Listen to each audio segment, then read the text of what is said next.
اپینفرین یک داروی بسیار مهم و حیاتی در احیا و درمان ایست قلبی هستش و موارد مصرف دیگه‌ای هم داره، مثل برادیکاردی، شوک آنافیلاکتیک، آسیستول. به طور کلی دو نوع اپینفرین داریم. نوع اول 1 میلی گرم در 1 cc هستش که اصطلاحاً بهش 1/1000 میگیم و نوع دوم 1 میلی گرم در 10 cc هستش، یعنی به صورت رقیق شده که اصطلاحاً بهش 1/10000 میگیم. اپینفرین روی 3 گیرنده آلفا 1، بتا 1 و بتا 2 اثر میذاره. گیرنده آلفا 1 روی جدار عروق قرار داره و وقتی تحریک میشه باعث میشه عروق تنگ و منقبض بشن.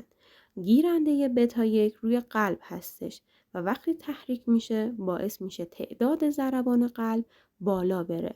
هارت ریت بالا میره. پس اصطلاحاً کرونوتروپ مثبت هستش و همچنین قدرت انقباضی میوکارد رو افزایش میده. پس اینوتروپ مثبت هستش. و گیرنده بتا 2 در برونش ها قرار داره و وقتی تحریک میشه باعث میشه برونش ها متسع بشن و راه هوایی قطورتر بشه و در نهایت تهویه و تنفس بیمار بهتر بشه. تزریق اپینفرین در احیا به صورت وریدی هستش و از زمانی که ما دسترسی به لاین وریدی پیدا میکنیم شروع میشه.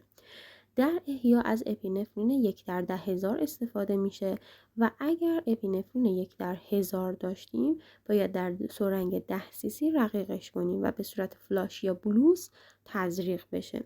تعداد تزریق اپینفرین در احیا محدودیت نداره و هر 3 تا 5 دقیقه تا زمانی که احیا ادامه داره تزریق انجام میشه. در بیماران چاق یا بیمارانی که ادم دارن و ما نتونستیم لاین وریدی پیدا کنیم اپینفرین رو داخل تراشه میریزیم و دوزش 2 تا 2.5 برابر دوز معمول میشه، یعنی 2 تا 2.5 میلی گرم هر 3 تا 5 دقیقه و پس از تجویز 2 تا 3 بار آنبوع قوی میزنیم تا دارو به خوبی به ریه های بیمار برسه و جذب بشه.